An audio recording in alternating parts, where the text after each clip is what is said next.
Namaskar to everybody.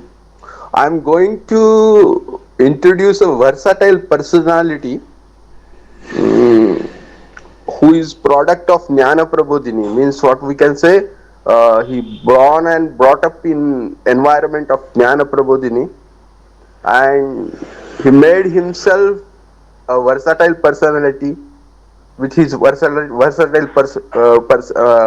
knowledge. From school and in colleges, he was Dominion first. Actually, by saying that he started his education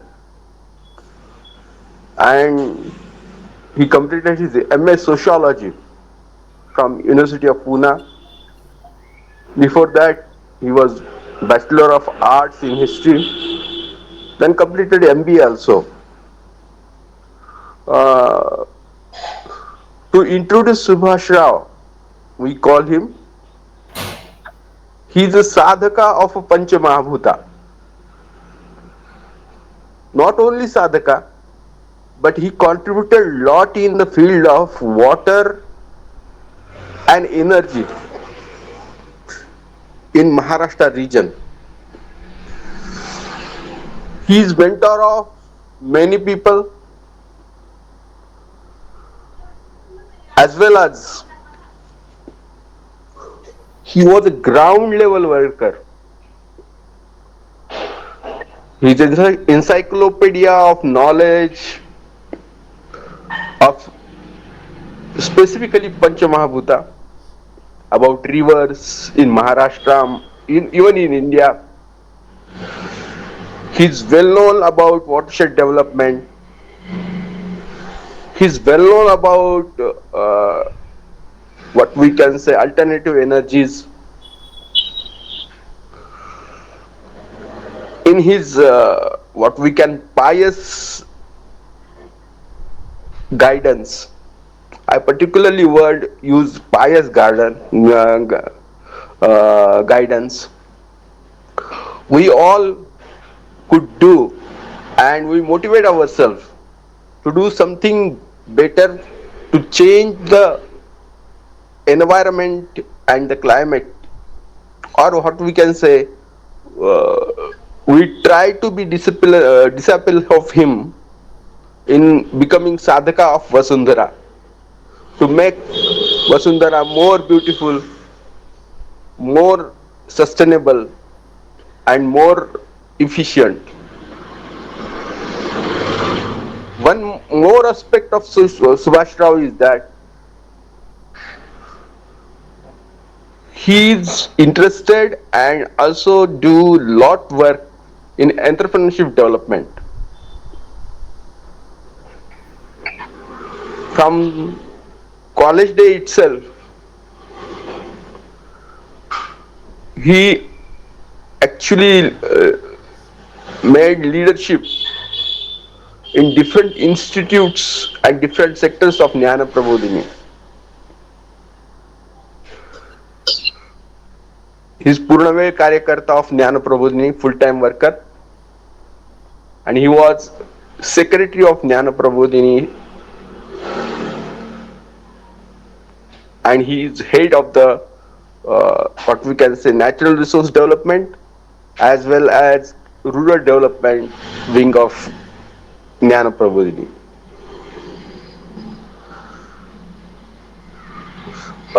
In Jnana Prabodhini's Prarthana, just like Kendra Prarthana, we have a Prarthana. राष्ट्रार्थ Bhavya Kritika he पराक्रमाची. The first line is that I always remember Subhashrao when I chant his line. His parakram, his what we can say, he showed his talent and capacity by keeping his ego, or what we can say his I very low. Vasudevji used to tell us that if denominator is I and if it is zero, then your personality will be infinite. So, to introduce Subhashrao is just like what we can say. I am just blinking myself, but some of you or all of you, if you can come in contact with Subhashrao, stay with him some days, you will really understand his, what we can say, power of spirituality. Though he may not show his spirituality, but his works says a lot about it. I say he is Karma Yogi of Vasundhara. Thank you very much. Namaste to everybody. Thanks, Prasad, for those flowery but naughty words about me. I must thank Vasudevji and the Nardev group, Vasudha group, for giving this opportunity to express myself about Jnana Prabodhini's work in sustainable development. The small map that has been displayed in the first slide, that is the work area wherein we have predominantly worked. Of course, in addition to that, we have worked in other districts also. So apart from Pune district, about 5 blocks of Pune district, we have also worked in the Bid and Dharashiv, that is Usmanabad previously, districts in one or the more ways.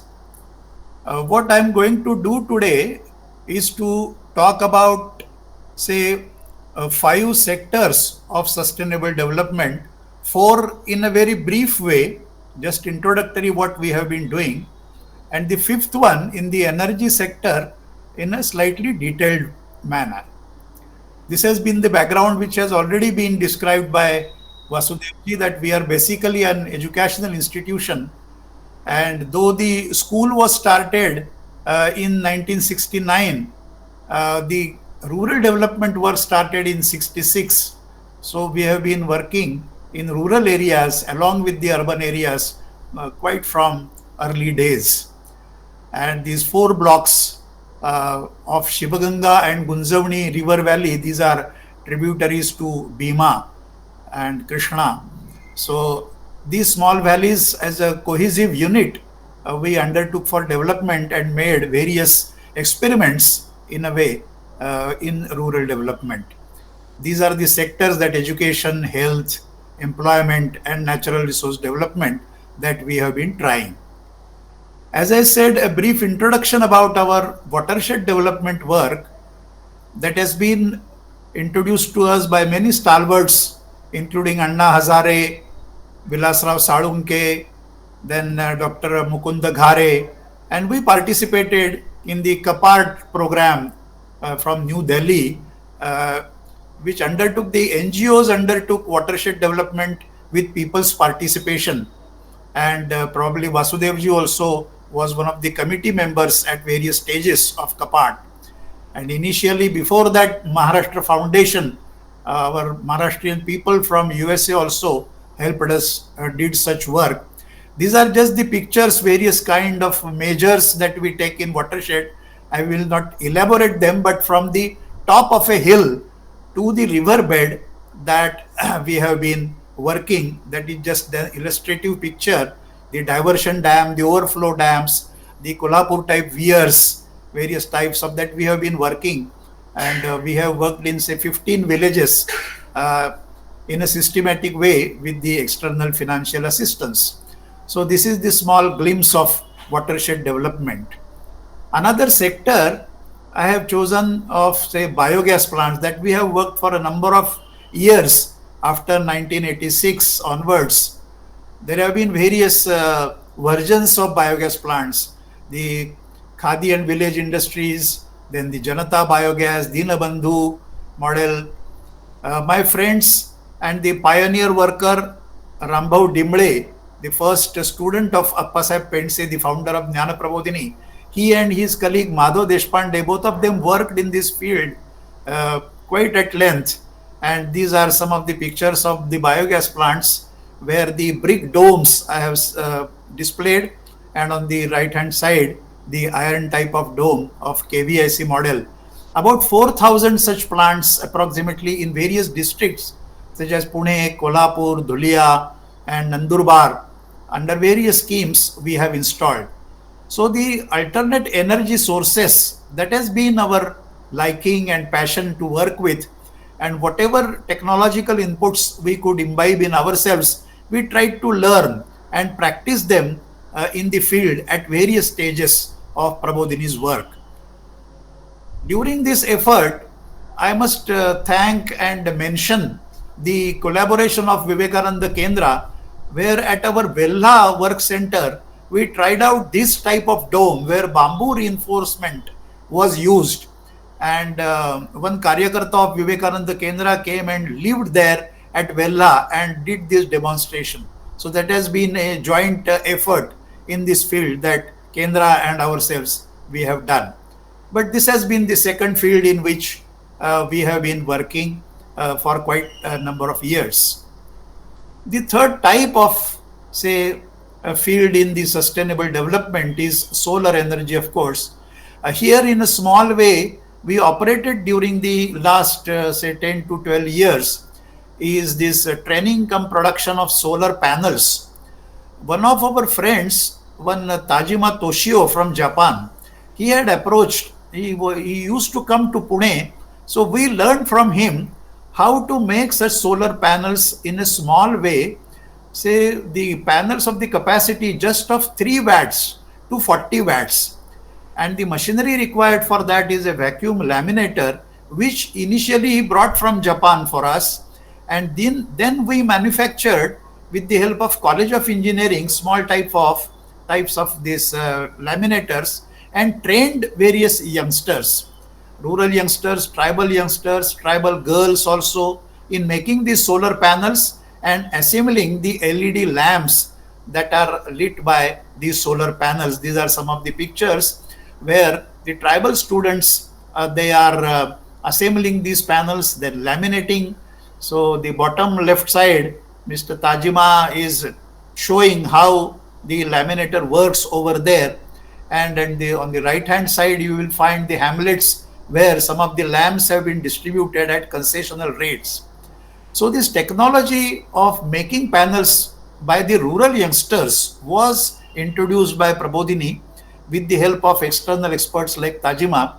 But our effort and the viewpoint was to make use of solar energy for lighting purposes in various ways that is possible within the purview of Jnana Prabodhini and its capacities.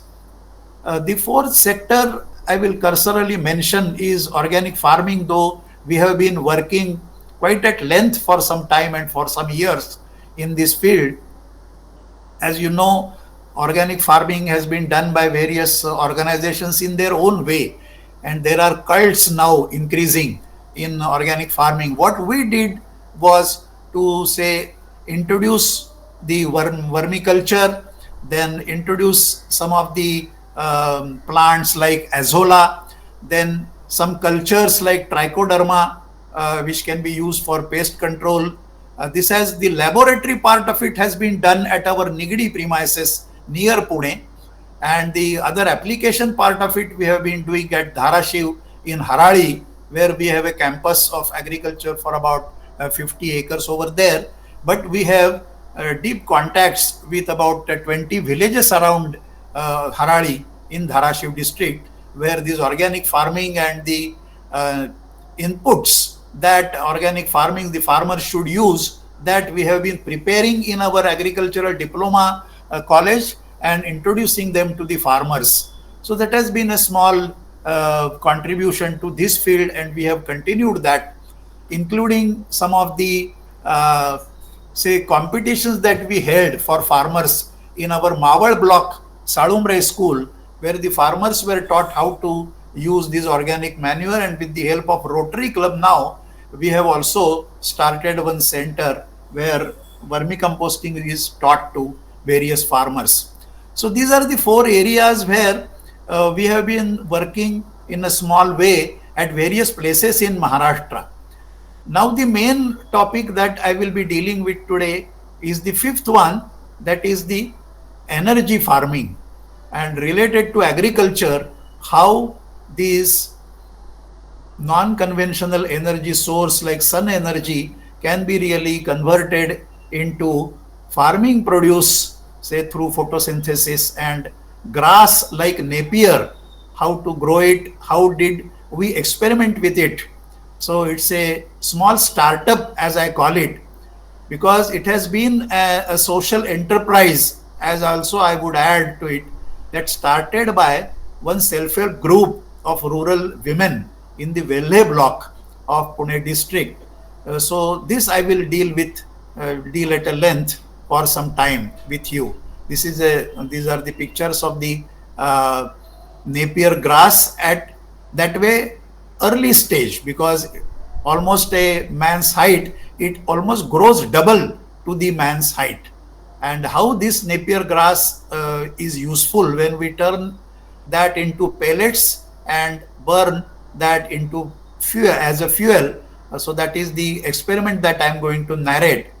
And the main theme of this experiment is, as an social organization, voluntary organization, how we can really persuade farmers or organize farmers to understand this topic, and how they can really cultivate to increase their own, say, production and wealth from farming, and how this is also quite eco-friendly production. So that has been our own emphasis, and Suvarnatai very fondly call this as energy farming rather than going into any other type of crop. This is really farming energy, solar energy into your usable products.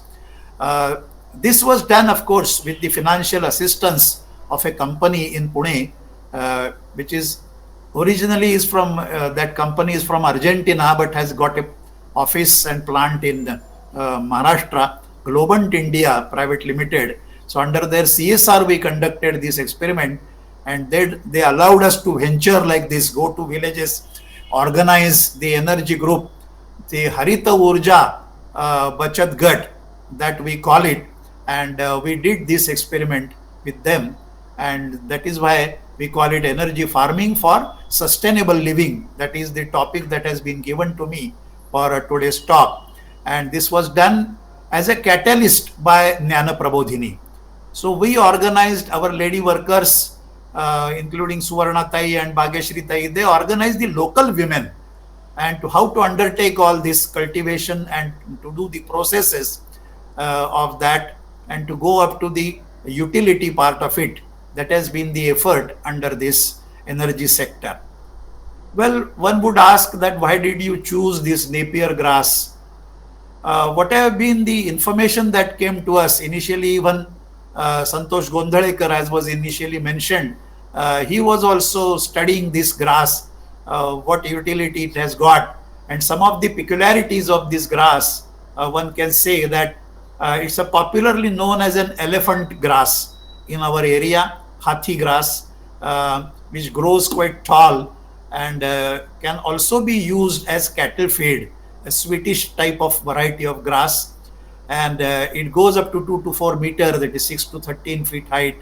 And the peculiarity is we can get 3 crops per year, say 4 months each. That is the life cycle of this grass, and that is how the total yield that goes up to 200 to 300 tons. The claims are quite high, up to even 350, but we can safely assume it can really go to 150 to 200 if say repeated cycles are taken.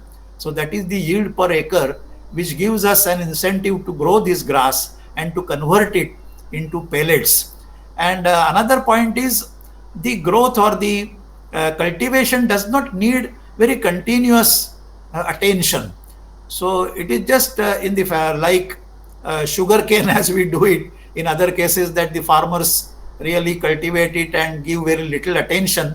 Similar to that, it's not a very delicate crop. The meaning is it's not very delicate, and they can be converted. This grass can be converted into pellets. That is why we selected this for this experiment. Many varieties are known, more than 30 varieties. Even we can Google for all those varieties. The botanical name I have mentioned, that Synchus purpureus, and various family also has been mentioned. In the East Africa, Uganda grass has been the name, and in Maharashtra particular, in a majority way in Gondia district, this grass is being grown. So that has been the incidence which we tackled, that why not increase this grass in our own area. The the project why we undertook, many other considerations were that as of today, many bales and briquettes of bagasse, the sugarcane bagasse, also that has been used as industrial fuel.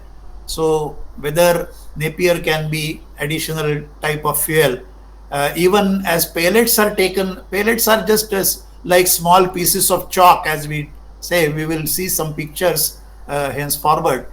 But there, even sawdust pellets, they are being prepared and used as for stoves and other chulas in our area. This fuel making technology was known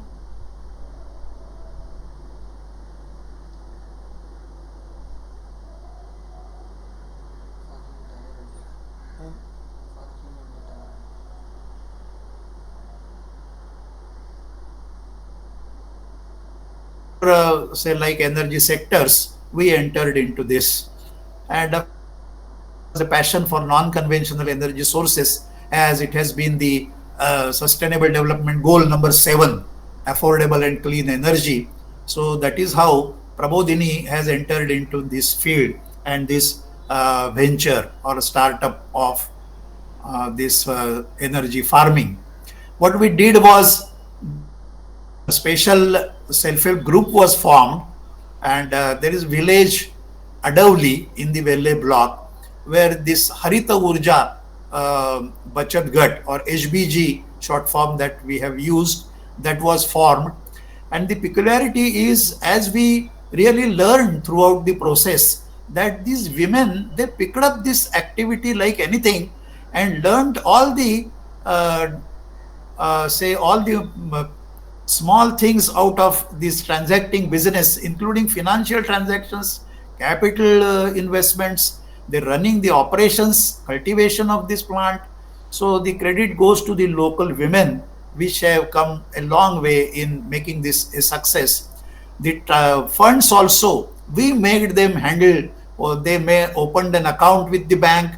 Then the Global company, they routed the funds through Prabodhini, but the amounts were transferred to the self-help group's bank, and then they did the transactions, the withdrawal and the proceeds that they could deposit. So all the credit goes to that self-help group. The management or the top officials of the CSR company, they also visited and interviewed these women, uh, who were convinced that the women, they are quite capable of handling such things. The farmers' participation, of course, in every work of Prabodhini in the rural area, we ensure that number of meetings are conducted, and we don't start the project till the farmers are convinced that it is in their own interest. And unless they participate, we don't really invest anything in the any sector of energy formation.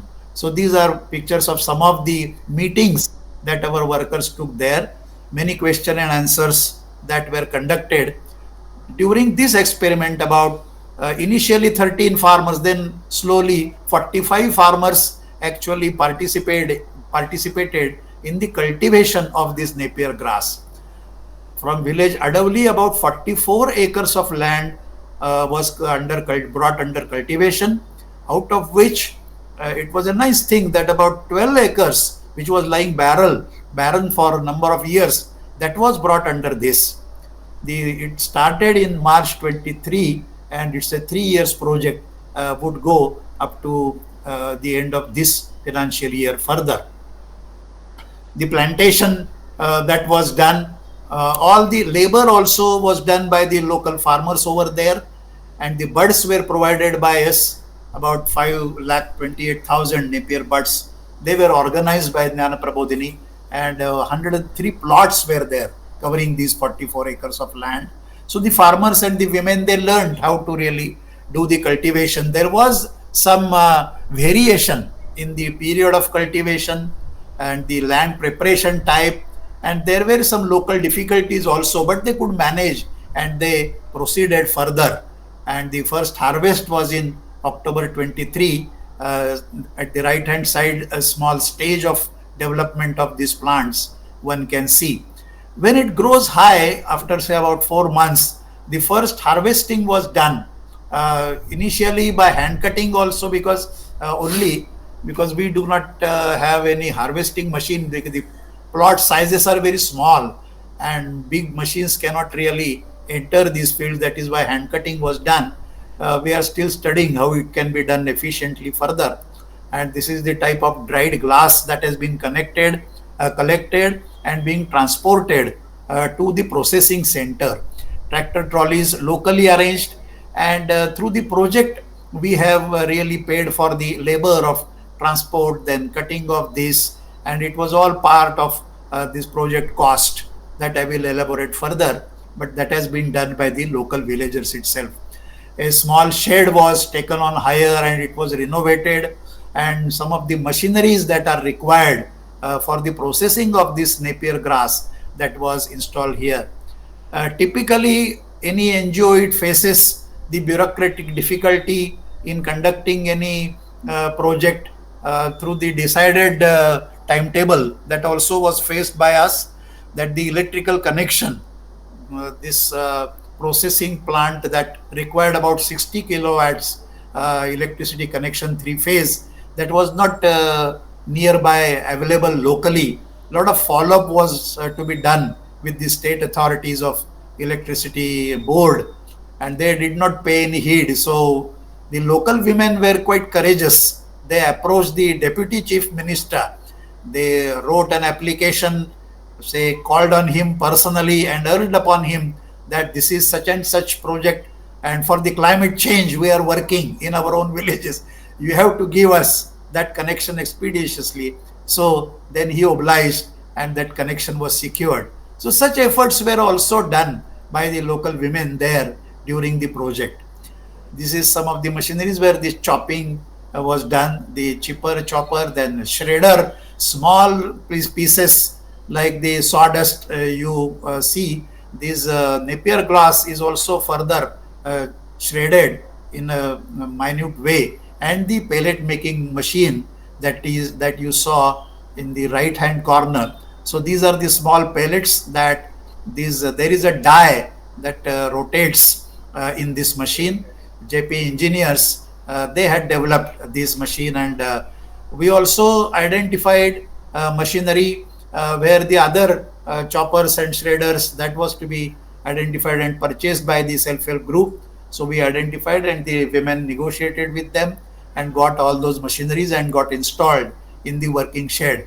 So this pellet making machine, so the various types of dyes are used. Whatever is the material of which the pellets are to be made, the variations in the dye that is to be done, and technologically our engineers, they helped in this context. So you will see the women weighing on the balance, say how much is the production, and these pellets that are produced by their own efforts. And wherever there was any technical problem, our engineers helped them, and the training of all these processes, that was given to the local women. The pellets, they are used in various ways. One is, is used as an industrial fuel for boilers. Say like Thermax India is a big group, industrial group in India. They also purchased initially 3 tons in 2 lots out of this project, and they were convinced. Their experts visited our sites, and they had a dialogue with the local women, and they have promised that whatever these ladies produce, these pellets, they would purchase. So that has been the promise, a commercial promise that they have made.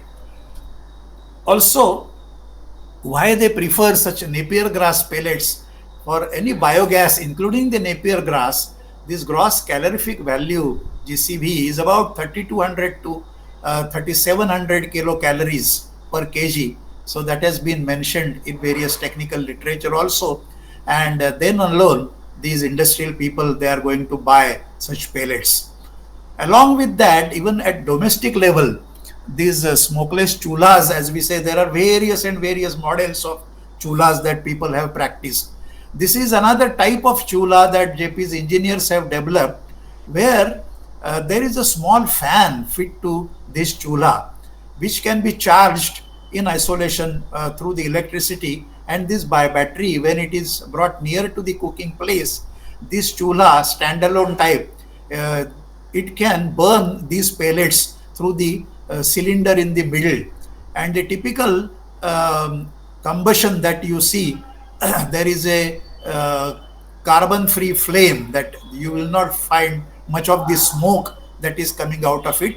And they have been using now, the women, about initially there was a lot of, say, 350 such stoves were given to them at subsidized rates, again through some CSR friends, through their financial assistance. But now the women are being convinced that if pellets are used for, say, burning them in these type of stoves, it's a very efficient fuel, where they can really use these pellets initially for boiling the water in the morning, and then of course thereafter for cooking purposes. So uh, there have been various types of experiments along with this napier, that even sawdust was also mixed occasionally with this napier grass. Even the urban bio waste, like, say, shaded leaves from various trees in the colonies. Many residential colonies, they approached us that you clean our areas and we will give you all this dried biomass. You make pellets out of them and burn in the stoves. So that was a side product for them. Of course, the transportation of such things up to the working station, we have yet to arrive at an optimum transport cost. But that has technically, that has also been tried out. So of this experiment, I have mentioned some financials, that through the project cost, how the village economy has been helped. So about initially, to encourage the farmers, we promised them fixed amounts as rent, 24 to 30,000 per acre per year. So for 3 years, those who had really made their lands available for this crop and they took care of that plantation also, they were given such amounts. So in all, 45 farmers, they got about 35 and odd lakhs in 3 years. So some money, if they start getting, so slowly they will be encouraged to grow this grass on their own, and then we will buy them at a cost. So the economics can be further worked out. But initially, to introduce this on a big scale, we use the CSR money to really encourage these farmers. Then some of them, they use the irrigated water, their own lift irrigation schemes from the river they had. They gave water on hire also to the adjoining farmers. Then about 1.58 lakhs, that was the water cost that was paid. Labor charges in various ways, including the cutting and transportation, the tractor usage, about 8 and odd lakhs, they were paid. So this much of money, the total project cost, including all the overheads and the capital cost, it was about 62.01 lakhs was the project cost. And such experiment being done at Adavli, the Globant company was also quite pleased to do this experiment, because it's a startup venture, and we are sure that over a period of time it will become a very successful commercial venture also. Some of the economic aspects, the viability, I have mentioned here in a small way. We have really yet to arrive at all these ideal figures, but conceptually, if we say that this is the market price, say about 7,000 rupees a ton, pellets are available. And if we feel that when this project is over, we will ask the farmers, either you give the wet grass at, say, 400 rupees a ton, the wet grass or the 2000 rupees a ton dried one. If we purchase from them and they're prepared to part with it, then the processing charges and other overheads, if we can delimit that up to 4500, so 6500 rupees per ton will be the production cost, and the 7000 will be the selling price. So thereby it will become economically viable. And as I call, or they said that the yield, if the farmers do it systematically, planting it at right time and having say 3 cycles, if they really get about 200 tons, the farmers will get thereby about 80,000 rupees per year, which is hardly in such area of Sahyadri mountains. No crop is able to give this much of money to the farmers. So this is one of the promises that Napier grass has got potential in it. So if we grow that grass, if the farmers grow this grass, they will get this much of money per year, and the energy availability through the natural resources, that also will be achieved. For household cooking also, these pellets can be used, about 10 rupees a kg that is used. The normal, the ideal cycle also is mentioned in various literature. If 80 to 100 days of harvest Napier grass with high solid content, that can yield to about 95 to 110 kgs of bio-CNG per ton, and it is equivalent about 70 to 80 cubic meters of biogas. That has been said. Now we have yet to realize and measure each and every operation and the weightages and the money earning by the farmers. But the first experiment that has been done and being done, we feel a lot of promise. Now, along with every promising experiment, there are various challenges. And of course, this experiment also has faced these challenges, which I will mention in brief. Uh, Say low cost binder is sufficient, say including the lignin in the grass, that is sufficient when the moisture in the grass is up to 15 to 17%. When it dries excessively in the summer season, the grass becomes slightly harder, and there is a problem in making the pellets smoothly. So some alternatives are being tried out. In rainy season, if again the moisture is more, 27 to 30%, then again something is to be mixed. We tried with waste soybean this time, and then the pellets were successfully. So whatever farm produce they have got, which will not yield more, say, higher price than this, they can use it as a mixture to this Napier grass. So that trial also was done. Cashew nut, of course, that waste could be much beneficial from the Konkan region, but the transport is quite prohibitive. So we could not use that, though it is better to be used. Uh, the another problem about the machinery, if the very hard grass that is put to the machine, then the die gets excessive pressure, and that is to be modulated and to be supervised, otherwise the die may get damaged. So these aspects, production aspects, are also being trained to the local villagers and the women there. And the whole thing revolves around, say, conversion of any such grass into pellets, and using them as fuel. The transportation, how we can really optimize, is the challenge, and that is being measured now meticulously. I think these are some of the challenges we're faced. When the production will increase and they will do this year and year out, then of course there could be other challenges which need to be faced. But there is a promise. There is a promise in this experiment in the energy farming, and technologically, the third party certificate, which are the approved certifiers. Samuchit Envirotech has been one of the energies. Some of you might have heard the famous name of late Shri Dr. Anand Karve from Pune, who has worked in this energy field, and his daughter Priyadarshini Karve is running this Samuchit Envirotech.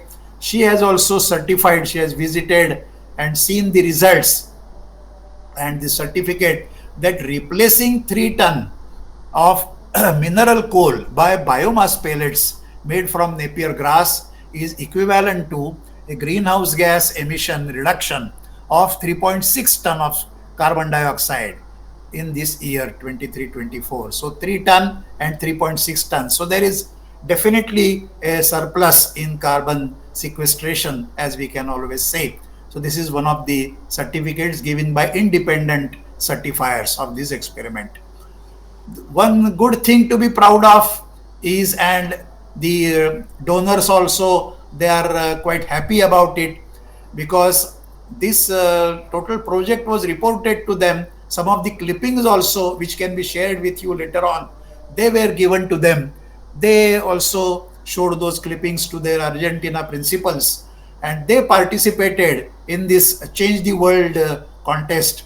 And in Fortune Top 50, the company got, say, they ranked sixth.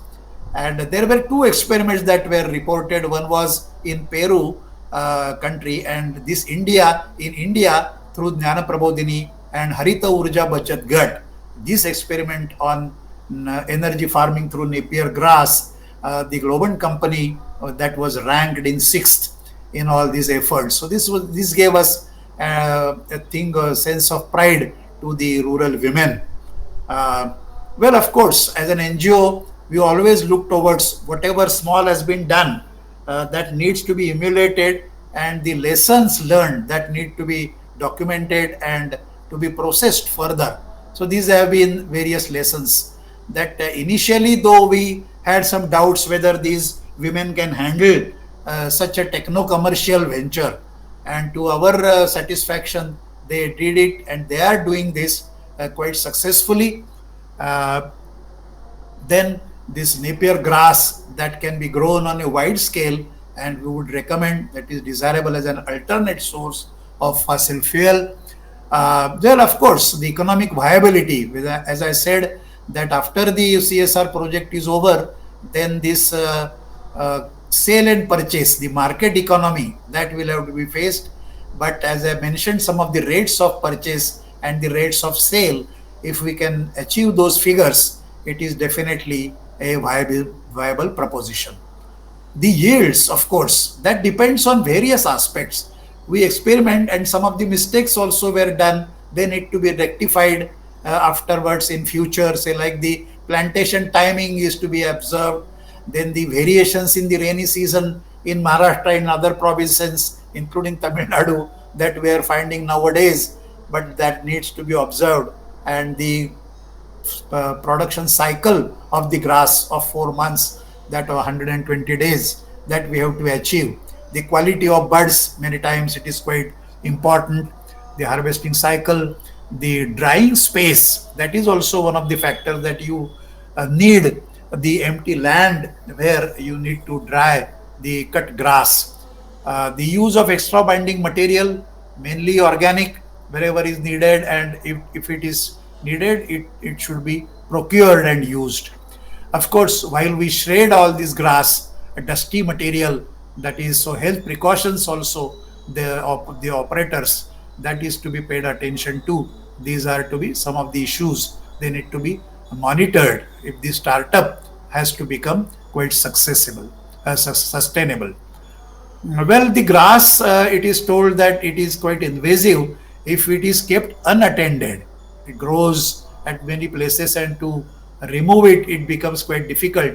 But if the farmers, they adopt it as their own livelihood crop, and then it is very beneficial. The soil quality, the organic carbon, it will increase. So the soil quality will have to be maintained, tested at times, and of course, this is one of the lessons learned. And well, we feel that decentralized version to optimize the transport cost, whether it can be done, how much is the optimum size, how many acres one processing center will become viable, that needs to be studied. So these are some of the lessons that have been learned during this process. So this is a small experiment, a startup experiment in energy farming that we have done, the fifth sector in sustainable living, that I have described this today. And this effort has got many promises for the future. And to make this successful, these are the people who really strived hard. towards the goal on our various sectors. Though this has been done at one village, Adavli, there are other sectors where our all other workers in various blocks of Pune district and Bid and Dharashiv district, those workers also, they are working in the energy field. So their names also, and the names of especially the rural women, the Harita Urja Bachat Gat also, you will find here at the bottom. They have contributed quite a lot. They have learned quite a lot. And I think that is the key success for any NGO that would like to happen. That the villagers, if they adopt this production and commercial venture, then it will go a long way.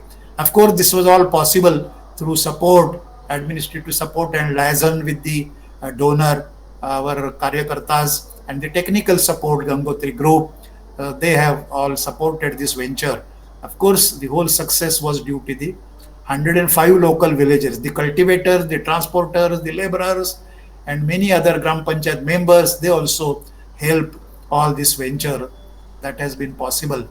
So this is in short, I have described the fifth sector, energy sector in natural resource management that Prabodhini has tried in a big way. I am aware that this is all a squirrel's contribution. Squirrel's call has been Vasudha's magazine, and I have been following that magazine. Vasudevji is my senior colleague in this field. So when he said that I should describe all the efforts done by Jnana Prabodhini, this has been a small effort that I have done today. And you are free to really exchange or put your thoughts on this or ask any questions if you would like. I thank you very much. Thank all Vasudha and your all your colleagues and the study group that you are doing. Thank you very much. Namaste, Subhashrao ji. It was Namaste. excellent. And it was really heartening to see the four projects obviously have been very successful. But the fifth one really attracted our attention.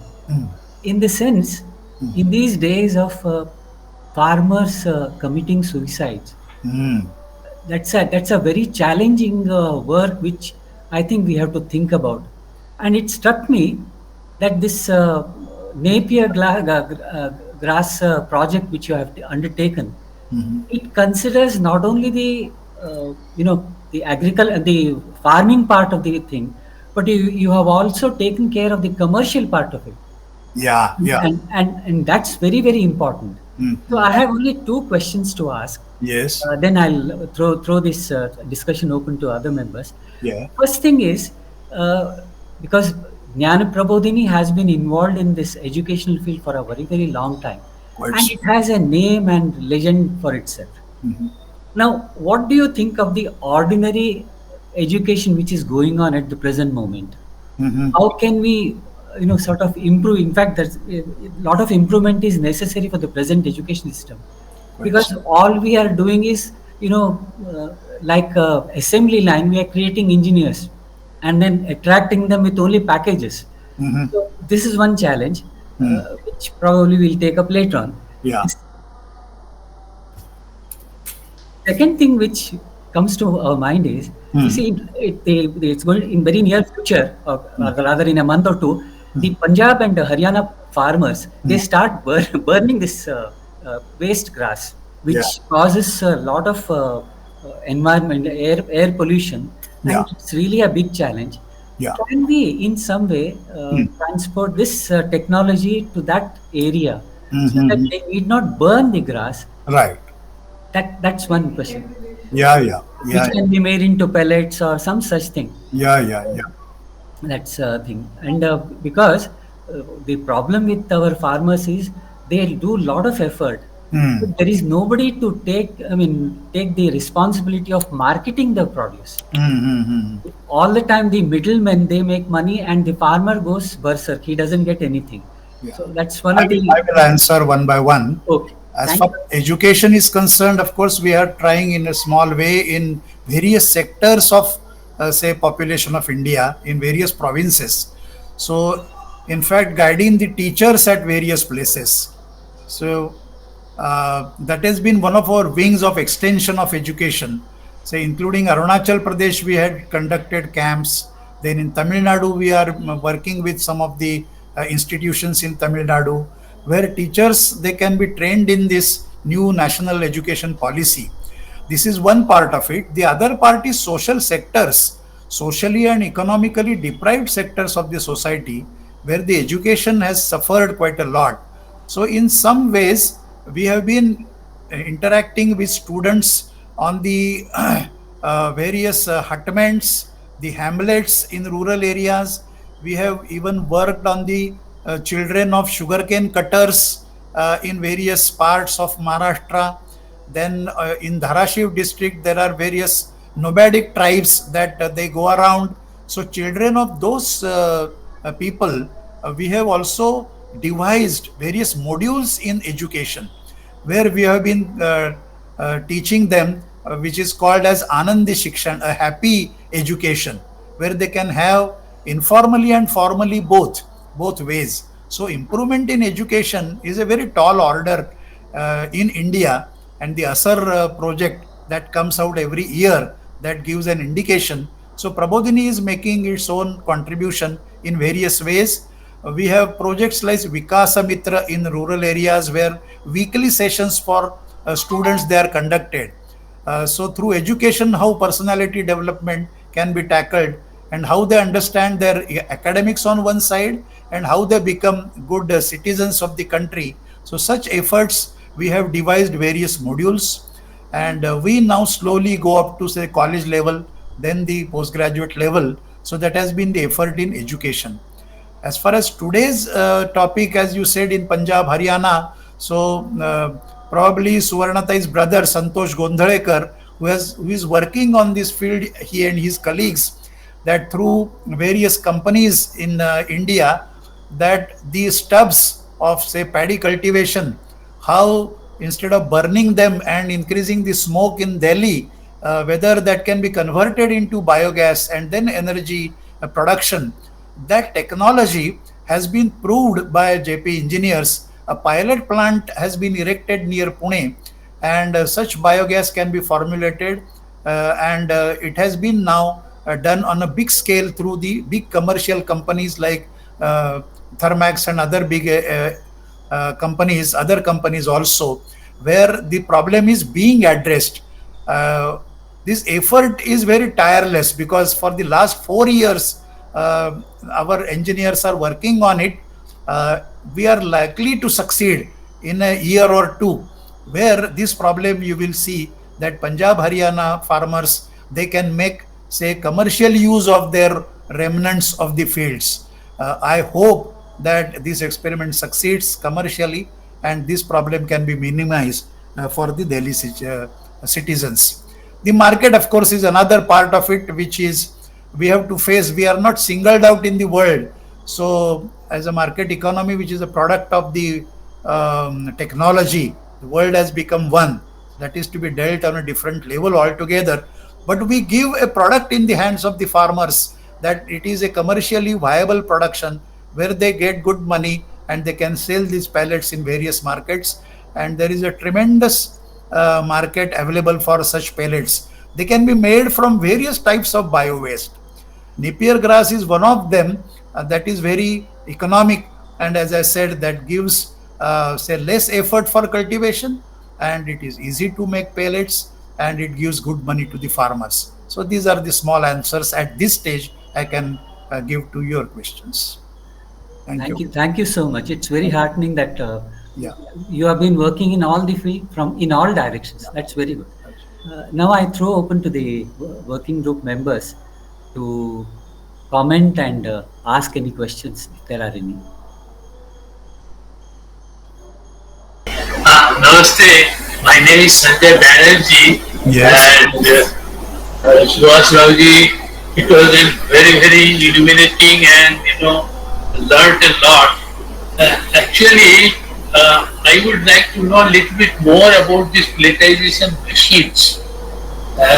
How are they designed inside in India, and what is the cost of these machines, and can this be utilized at different places? For example, here in our campus, Amritsar campus, we have more than 400 acres campus. There are lots of greenery, and this uh, wood waste comes in, and we are burning that wood in a boiler. And I believe that if that wood can be pelletized, then the burning efficiency perhaps go up and things like that. Yeah. So, how to get the hold of those machines, and how can this wood firewood can be pelletized and made better, more efficient burning can take place. Well, as far as machines are concerned, we can always give you resources if you contact us. The email address at the website I have given. But if you contact Prabodhini, we will put you through the suppliers of those machinery. That is one thing. And how to minimize the firewood. There have been many experiments to really minimize the say use of direct firewood into stoves, or how the smaller twigs of say trees they can, or plants, they can be used in these chulas or the stoves that we have shown. So it's a plethora of say alternatives available. Yeah. Sir, we have a boiler in our kitchen, Acha. and in that Yeah. boiler we are burning this Okay. Okay. Okay. So instead Pellets of also can be used. Yeah. yeah, that is how Yeah, our yeah. is a medium scale you can call it. And so that's Yeah, how- yeah. We can go up to various stages. Even these tandoors in kitchens on the dhabas, people have been using, and pellets are being used at various places at various scales. And industrial boilers also, if one can use them, then the boiler that you are using, say, is it for hostel use or for other uses? The boiler? The boiler is used for the large kitchen because we are preparing food for maybe 7,000 people. Oh, Breakfast, lunch, dinner, everything. oh, yeah. And rice, etc. are cooked using steam. Hmm. And all those things are used. So it's a medium scale operation you can call it. Sure, sure. Our engineers would like to interact with you, meet you, and understand the situation, and they can offer a solution to that. Yeah. Sir, one more question. Yeah. Once your project stops, Yeah. so then will it be kind of self-sustaining, this whole nuclear gas and other things? Yeah, yeah. We hope to do so, and that is why we have said that these are the challenges, and this is the economic viability parameter, and then we hope that the farmers will be prepared to do it on a commercial scale. And the Harit Urja Bachat Gat, of course, that would like to sustain and work further after the project is over. That is possible. Yeah.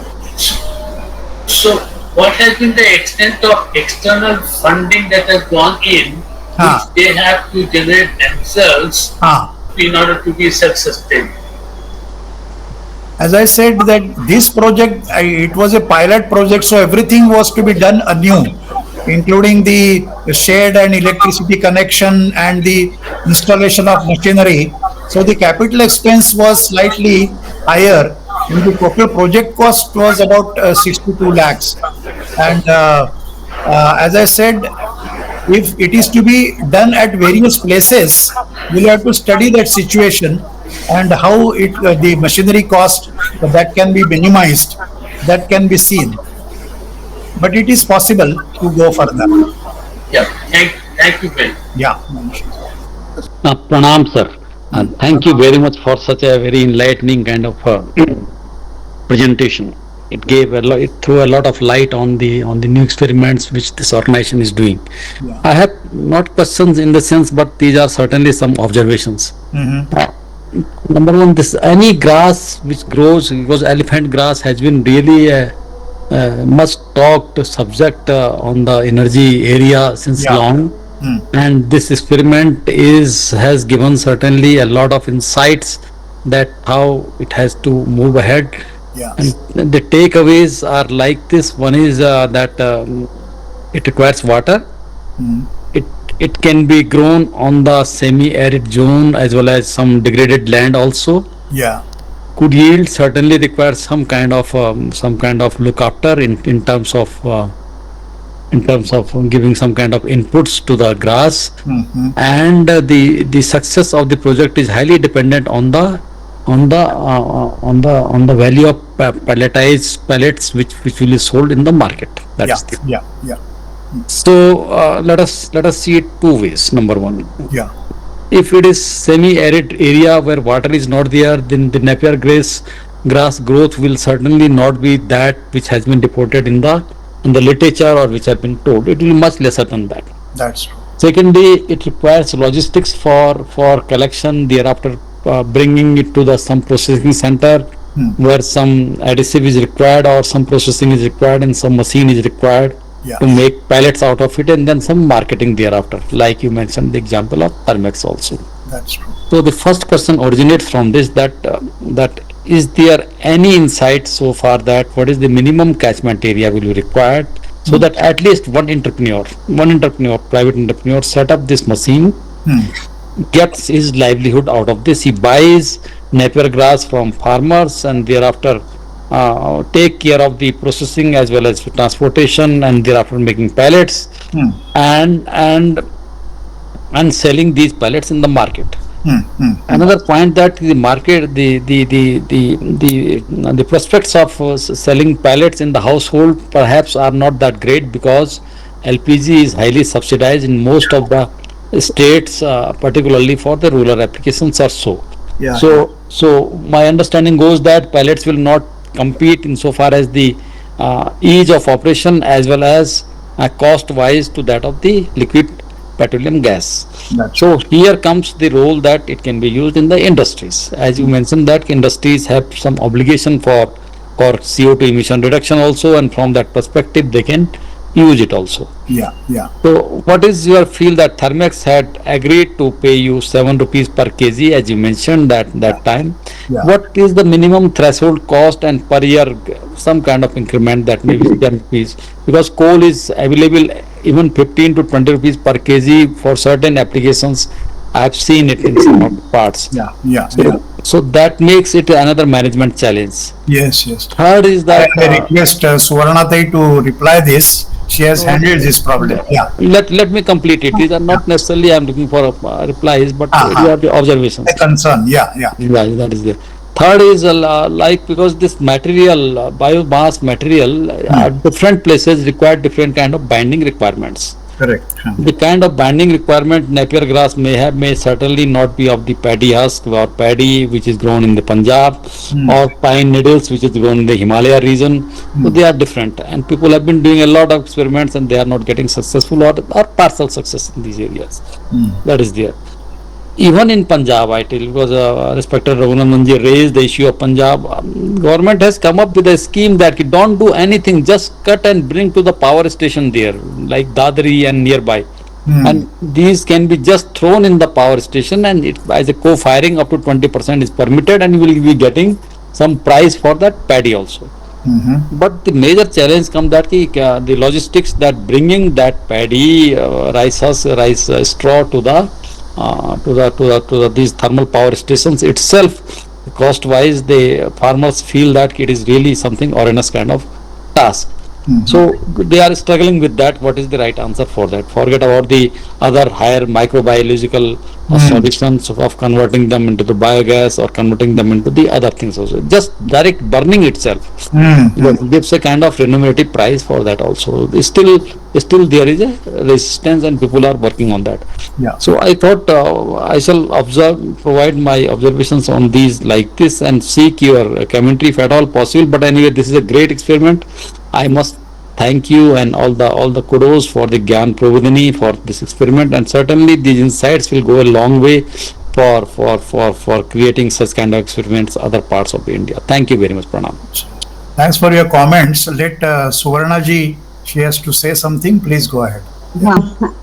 This we concluded this project as, instead of making it big, small is the beautiful, and basic investment needed for the equipment is not more than 12 to 13 lakhs, and minimum area for cultivation of Napier grass is not more than 7 to 8 acres. So if we make this project in a smaller way, we can produce pellets in decentralized form, and 7 to 8 acres is available in any village.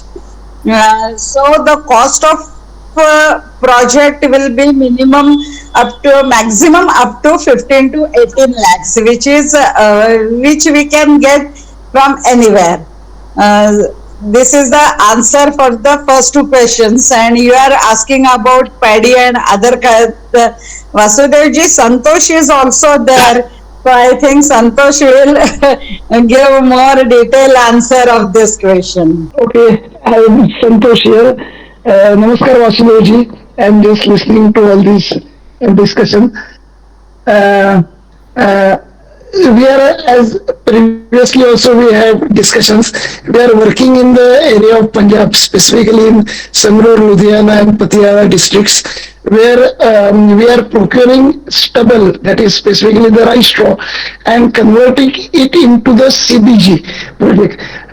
We are setting up some of the first commercial plants in Punjab, Haryana, Uttar Pradesh and Maharashtra, where the investors are the big brothers like Reliance, Adani, Ever and all these have invested in these projects. We are first of its kind of commercial plants are coming up with the capacity of 20 ton of CBG per day, which will consume about 100 ton of rice straw every day and will produce about 150 tons of rice straw every day and will produce about 20 ton of CBG every day. The capex cost is around 100 crore rupees per project, and we are setting up about 10 to 12 such projects in Nagpur, Prayagraj, then Barsana in Mathura, and as I said in Ludhiana, Patiala, Sangrur and all these places.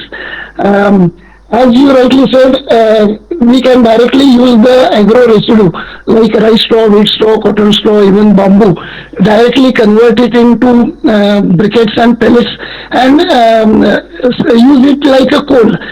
We can call it green coal here or white coal, and can be used in the thermal power stations as well. But in all this process, the value addition is very relatively less because the coal we get today at about 2 rupees per 1,000 kilocalories. So the cost of pellet and briquettes we get is about 6 to 7 to 8 rupees, not more than that. But if we convert the same biomass into fuels like CNG or equivalent, we call it CBG, compressed biogas, then the value we get with this biomass is about, we sell the CBG at 90 to 100 rupees a kg in the market, which is across the country that we get CNG. So value addition of this rice straw and all other things would be much more if we convert these products into a gaseous fuel, like which effectively would replace petrol and diesel. So our effort is to get a better value of agro residue, and if there is limitation to agro residue, definitely we can go for energy plantation, energy cultivation like napier grass and all other similar grasses including bamboo. So this effectively in our microbial process, it may be agro residue or artificially produced energy crop. We can convert that thing into either solid fuels like coal briquettes, or we can convert it into liquid or gaseous fuels like CNG and CBG and even ethanol, and ethanol can also be produced from the same biomass. So the technology under development is we should have a biomass. It may start with agro residue, which is available in millions of tons across the country, or if it is not possible to get the biomass around the year, then we can artificially cultivate this napier grass as an energy crop and use that biomass to produce solid, liquid and gaseous fuels, which effectively would replace 100% fossil fuels.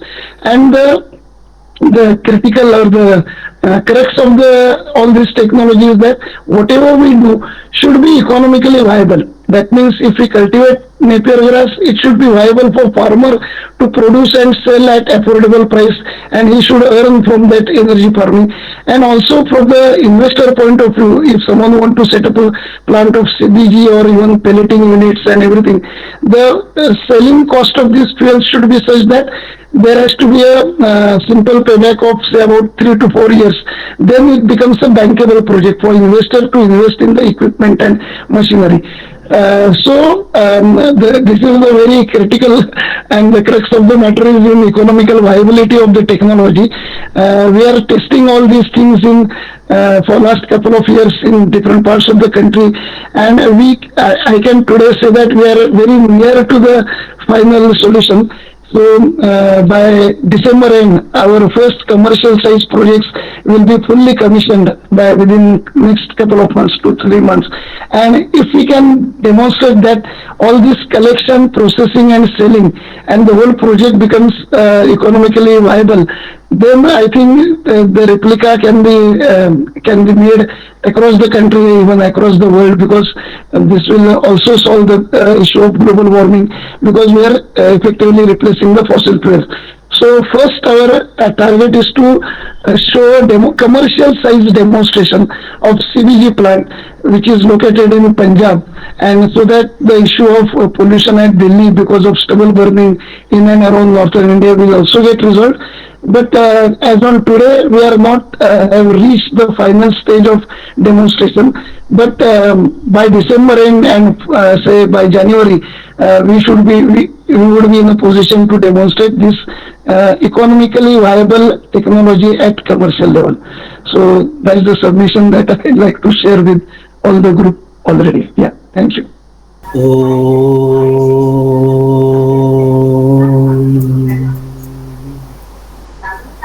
सर्वे भवन्तु सुखिनः सर्वे सन्तु निरामयाः सर्वे भद्राणि पश्यन्तु मा कश्चित् दुःखभाग् भवेत् ॐ शान्ति शान्ति शान्तिः. Have a great day, all of you. Namaste.